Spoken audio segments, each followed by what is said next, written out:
Hello, everybody, and thank you for tuning into the Liberty Report. With us today, we have Chris Rossini as our co-host. Chris, welcome to the program. Great to be with you, Dr. Paul. And once again, this must be Friday. And we're going to talk a little bit more about gold in the markets. Chris Rossini's up there. You know we're going to talk about good economic policies. And that's what we're going to do today. And we will also, talk a little bit about a partner that we work with, and that is, Birch Gold. And reason for that is that it's a very important subject, and it just happens that I've been dealing with it even before 1971, when I knew something was coming, or at least others knew and warned us about the closing of the gold window, ushering in the age of inflation. When you look at statistics, it's proven to be true to have a lot of concerns. It's amazing that it's held together as well as it has, but it's still very, very fragile. And what happened back then has generated the conditions that's allowed us to have, what they pretend is a deficit and a debt of $34 trillion. Well, when you add it all up and all the obligations, it's too big. They don't have a computer that can hold all the numbers. So that's the problem, and that's also the reason we talk about gold. And we have been doing this for a long time, and one thing that we do is we mention our relationship with Birch Gold. And the one reason is they're in the gold business, and if people are not involved and want to get involved and see the different ways that you can protect yourself with gold, they offer up some free information. So if you text 989898, if you text Ron at 989898, they'll send you some information, and that will help you figure out what to do. And I think this is an ongoing process, because I think we're just seeing really the beginning of some very, very serious problems, and they will be monetizing that debt because there's nothing else they can do with it.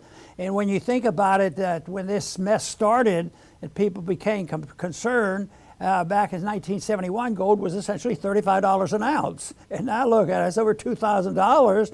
And I just think it's going to continue, because there's no way that we can have an election, and the result of the election will be that the conservatives, fiscal conservatives, have taken over, the budget's at balance, some of the debt is paid off, and everybody goes back to work, and there is political harmony.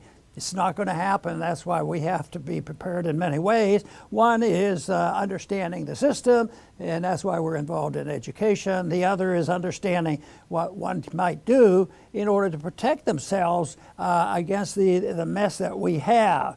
And there's a couple things going on with the Fed right now that tells us the Feds are a little bit concerned about what's happening.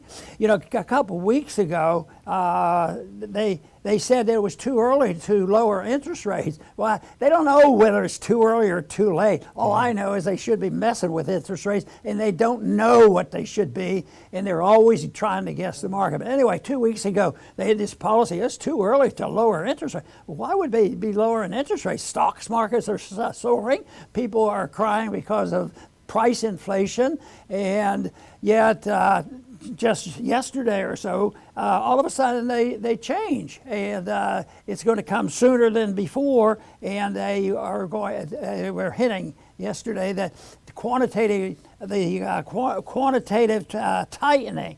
That means quantitative easing was when they kept buying more and tightening up. But now they're saying everything looks pretty good and ready to do it. So they shifted gears, which doesn't make any sense, because if they more likely are shifting gears because the economy, what they know and what many other people suspect, the economy is weaker than they tell us, and also that inflation is worse than they pretend.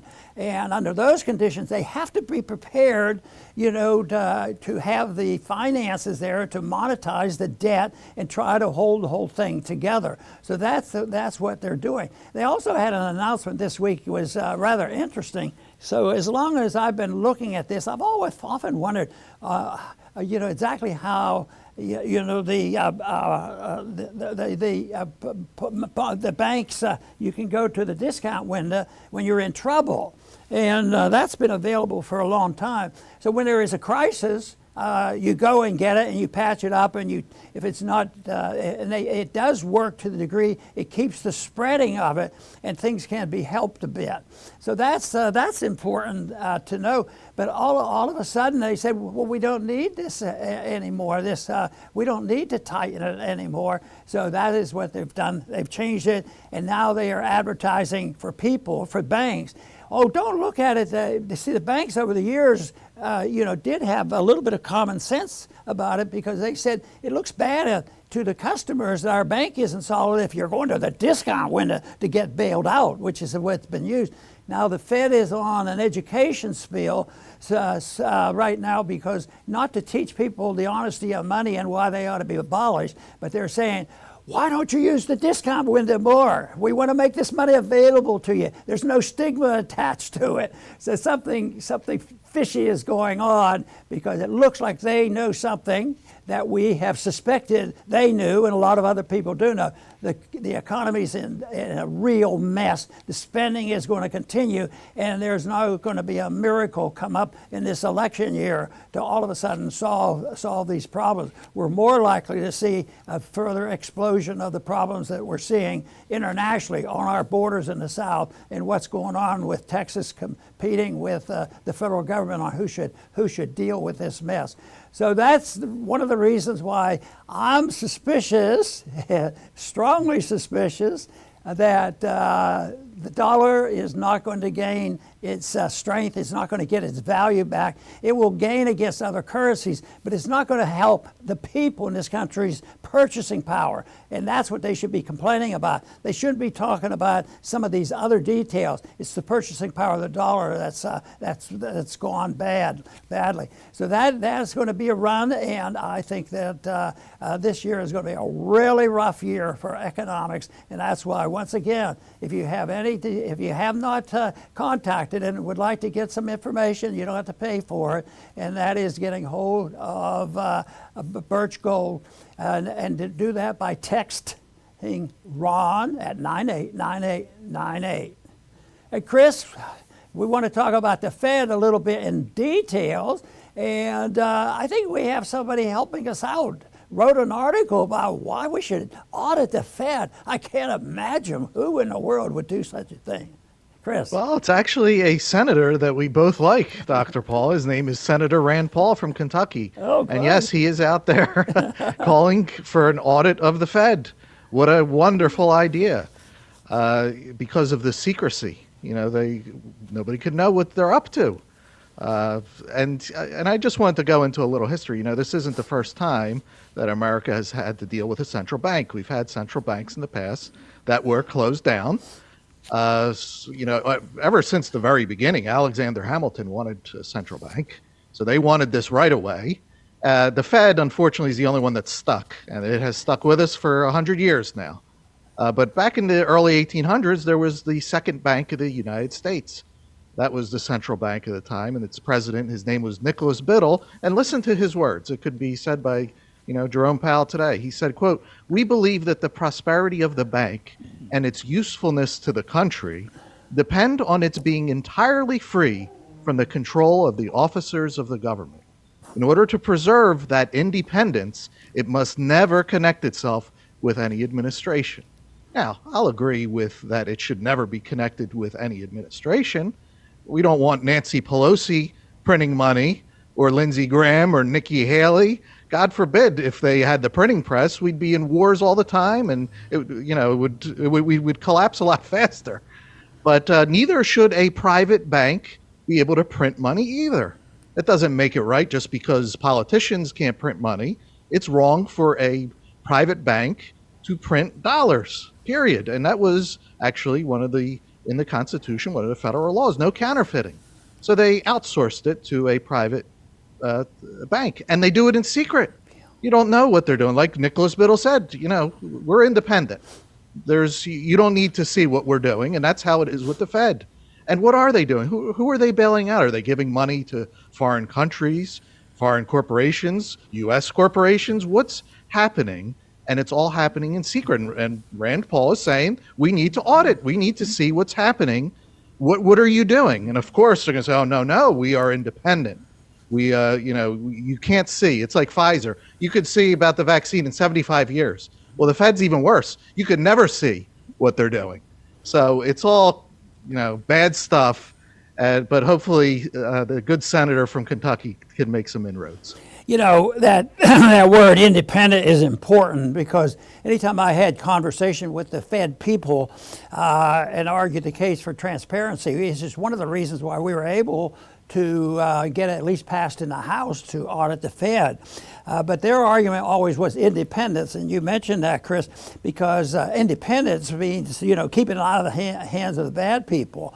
But that can be done by just following the Constitution. What they were concerned about in the Constitution was there was a lot of inflation. The continental dollar was inflated, and they had that on their mind. But the states generally issued paper money. They called it bills of credit. So the Constitution prohibits the states from using bills of credit. But this is one place where there's been progress. There's several states now of the people who are interested in this. They had gone to the state where it belongs. It's up to the states, because it's explicit to the state. The states can't use anything else other than gold and silver. So what they have done in these several states has been to make sure it was legal to exchange gold and silver and get rid of the taxes placed on it. So if you have gold coins and you buy them and then use them or sell them or whatever, that there would be capital gains taxes and sales taxes could be put on it. But now that is spreading, and I think that is great, because as the federal system breaks down, there will be more of this, and that's why I think getting rid of these taxes are so important. But this, to me, is an issue that is not going to go away. We need to let the market deal with this. And Chris, and you described it so well. This contest going on about the Fed, it's been going on for a long time. I think Jefferson and Hamilton had a bit of a discussion on that, because obviously Jefferson was a gold standard person, and he was against the national bank. And Hamilton argued the other side, and there's been some ups and downs, but right now it looks like Hamilton's been winning the political power, but what he's not winning is the hearts of minds and men's and the economic conditions that we have, because there's a mess out there, and the Fed is totally useless, and right now everything they do, there's a scheme to it, but what they won't admit to, they say, well, we spend a lot of time, we have a lot of computers, and we hire a lot of people to figure out what the interest rate should be. Well, that's totally contradicts everything Austrian economics teaches, because it has to be set by the marketplace. And so this is probably the most important price around, is the fixing of the interest rates by the Federal Reserve, and that what they're doing is trying to regulate the economy. Oh, there's prices going up, so what we better do is we better increase the economy, and we print more money. On and again, they have no idea what they should do, and that's why the trends and the trends and what's happening are predictable. But to decide when the dollar is going to meet its fate, it's systematically and slowly and steadily eroding. But you don't know exactly what date everybody gives up on it. But there's a lot of rumblings, and you'll never be able to separate this monetary policy from our foreign policy, because our empire, we throw our weight around, and we threaten people with militarism, and we also threaten them with financial penalties and interfere with free trade and putting on sanctions. So we don't have as many friends out there. We at one time were well respected because the reputation was that we were the champions of sound money and liberty. But that's not the case now. That's why things are held together very loosely, and we have to be prepared for what's coming. And quite frankly, I think the most important thing is for us to contribute to a broader and a sounder understanding about monetary policy and why you can't have fiat money and think it's going to work. No, it isn't going to work. It's not working. And it has never worked in the past. It's the same story that just keeps repeating itself. And, speaking of work, we're working right now, Dr. Paul and I. But what's happening with our money? Are we just working for value that's just disappearing? And the answer is yes. And I see it clearly when I go to the supermarket. It's sickening, walking out of there with not very much and spending a ton, But we talked about the private bank part of it, but there's the other side. This is a marriage here. This is a government that created this system. It was the Federal Reserve Act, and they have their hands in this because they get to spend whatever they want, and it doesn't matter what we think about it. Think about the COVID relief funds. First off, it was the lockdowns, the stupidest thing that they've ever done. And then they were going to fix the problem by printing trillions of dollars. And now here we are with skyrocketing prices. What a surprise. But then they spend on wars and wars and wars, Ukraine and Israel. How are they able to do this? And why do we have no say in any of this? It's because when government wants to spend, they say, hey, we need money. Here's a bond. We're going to issue this bond. And the Federal Reserve comes in, creates money out of thin air and buys the bond. And that's it. The government has the money. They don't care what we think. They have the money ready, available, and that's why they grow so rapidly in all aspects of our lives. And we're just sitting back and watching. We have no say in any of it. So this is a marriage between the government that wants to spend without limits and a private bank that wants to do everything in secrecy. So what needs to be done ultimately after auditing, if that ever happens, and hopefully it does, is to finally separate these two. Separate government and banking. They're no longer allowed to work together. I'm going to quote a paragraph that Rand wrote in this article pointing out, how this comes about and how the emotions changes the situation and also galvanizes the people to go along with it. And he refers to, the pandemic, the so-called pandemic, and all the false news we got there and the fear-mongering. So he said the 2020 pandemic and the Fed added to our fiscal nightmare by printing billions of dollars out of thin air, providing big money to industry favorites, and adding nearly $5 trillion to the balance sheet, the largest in our history. Even the Fed itself admitted that stimulus throughout the pandemic was a key cause of rampant inflation experienced by the American economy. And so the emergency comes up, and if you don't have one, you create one. Wars are coming up. We're around the world always looking for, there's about 3 or 4 hot spots in this world. Now we have a hot spot in Texas fighting with the feds. So it's going on. So it happens all the time, and people don't realize that you can't say, well, it's all Biden's fault. Well, Biden, he's a little, I might say it, but he is not the answer. He is a contributor, and probably one of the worst. But this is a bipartisan issue because you have warmongering, war hawks in the Republican Party and the Democratic Party, and that's one of the major reasons why the big budget is, the military budget. Except for now, and we've talked about this, Chris, earlier on, but now it's the interest that we have to pay on the money that we have given to the military-industrial complex. So it's a cycle that's not going to keep cycling. It's going to end because the people will more and more give up. So I think people should take a hint from what the Fed's telling us, that they are reconsidering, maybe we better lower interest rate. Well, on the surface, they're telling us everything is beautiful, and so they also say, and in case you need some emergency money, don't think it's a negative. Don't think there's a stigma if you have to go to the the bank, the bank and borrow more on an emergency. Don't do that, because we want you to do that. Don't feel badly about it, and we're going to make it available. That tells me that they're anticipating and they're moving in, changing their policy. But 2 weeks ago, their policy was opposite, and now the policy is changing, and that just is confirmation that I don't think they know what they're doing, because nobody can know exactly what will happen.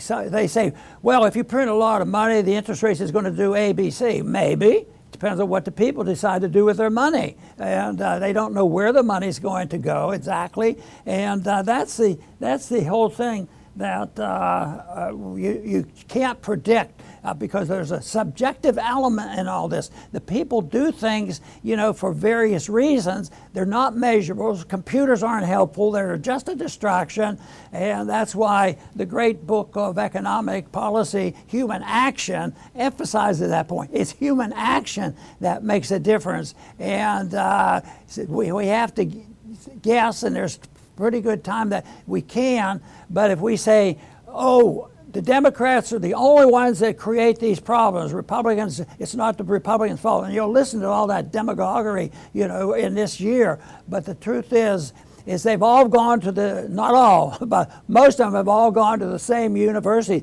but they went to prestigious university. They went to Harvard and these other places, and you got the straight scoop at the time. So you can't depend on that. But that's why so much of the education right now, the good education, is coming from independent people doing their own studying, homeschooling, private schooling. We're free enough to find the information, and I think free enough to have an influence. So in spite of all these problems, I still think there's a remnant of people that's growing in numbers that are becoming aware out of necessity that there's a better system, and it is related to the things the founders wanted and how they promoted peace and prosperity. Chris?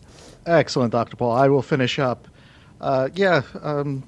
Hopefully, if we're doing a good job explaining this, our viewers are like, this is so easy to understand. Why are we even in this predicament?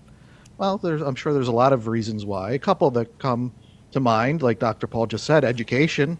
You're never, ever going to learn this in the government school. Where they're not going to teach you how to take away their bread and butter. And also government, they're not good at very many things, very, very few things, if anything.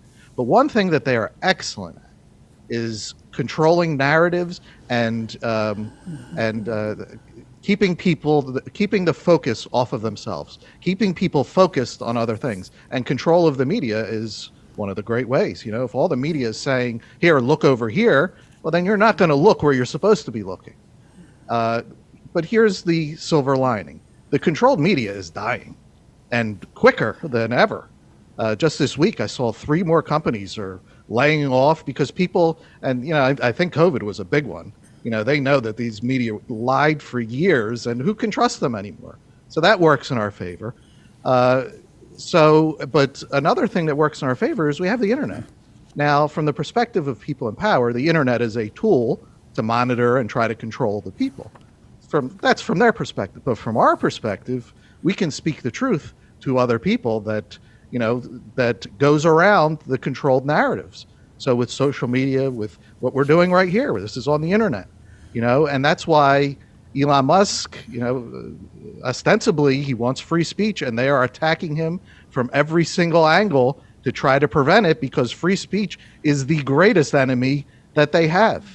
Because, it's easy to go after a centralized, okay, here's the leader of this group, here's go just take him out, and then you solve the problem. But with the internet, when truth spreads, it spreads in every single direction, and there is no one person to go after, not one organization that you could just shut down. And that's the opportunity, especially for the young people, to seize it, learn the principles, learn why this is wrong, and then speak. And who knows which direction. It can't be stopped. So it's possible that this monster could be slayed someday, simply by speaking the truth. So that's the optimistic angle. There's a lot of bad stuff that you have to deal with in the meantime, but we're going to remain optimistic here. Chris, you mentioned the whole fact who controls the narrative. And that is pretty darn important. That's the professional demagogues, and that's how politics, that was the most disgusting part about being in politics, is that even in a mild, polite manner, they're always demagoguing. They're saying stuff always in a political sense, and the goal is political power. And, I think about and creating problems to distract the people, I think is another favorite. I keep trying to figure out all the details, and they'll become available, and history will prove what so many people now believe is what happened on January 6th. Yeah, it was a mess. And there was a lot of reasons for criticism. But an insurrection, it was so bizarre of charging that. Nobody's ever charged anybody legally. Nobody's been arrested and said, you caused an insurrection. They won't deal with it because they know it wasn't an insurrection. And yet but politically, just think of what has happened these last 3 years. It's just demagogue. And what do you think was happening during this time? The real insurrection was occurring by an invasion. A steady invasion of people that have no rights to come here and take what they're getting, and there's no justification for our politicians to capitulate and do whatever we can to invite them here and say whatever you want you get. And that to me is people concentrate. Everybody knows, especially those on one side of the aisle, that knows there was an insurrection. If you don't believe that, you're un-American and you're nuts. But maybe the FBI was really involved in the insurrection or the demonstration. But people for a long time, I had a struggle after Kennedy was assassinated. Just think if the FBI and the CIA can take a decade of assassinating 2 Kennedys and Martin Luther King, our government deserves a little bit more closer watching. Now it's still going on, that same type of system, but now we've had this invasion, and people. The contest will be, there'll be a lot more money spent in this campaign about the insurrection and why they all should be arrested. And of course, the position there has been so bizarre and overwhelming that it was all Trump's fault, and that's why we're charging him with all these crimes. How many are there? 100? A couple hundred crimes he's committed? And they say, and I get so amazed that there'll be Democratic pundits, and they'll come out, how does he do it? Why do they still support him? Why do they not listen to this? This guy's a criminal. He should be in prison and all this stuff. And I keep thinking, well, maybe it's because the people that are promoting this aren't believable. Because governments, fortunately, aren't believable as much as they used to be. So that's a healthy sign.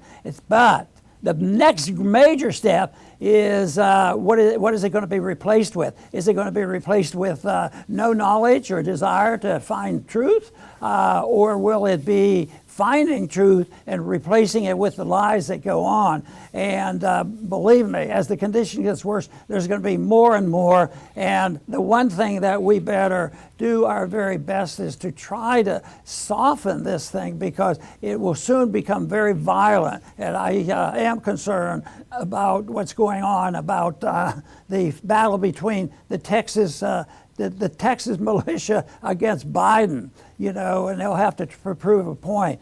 But I think the solution is obviously using the Constitution as a guideline for what we have. Think about peace and prosperity as a consequence of liberty, and that there's still a lot of people that believe that way, and I think our numbers are actually growing, but the people who are making the most noise and have the sounding microphone, they do outnumber the people who say that we should live in a different manner and we should follow the Constitution no matter what year it was written. I want to thank everybody for tuning in today to the Liberty Report.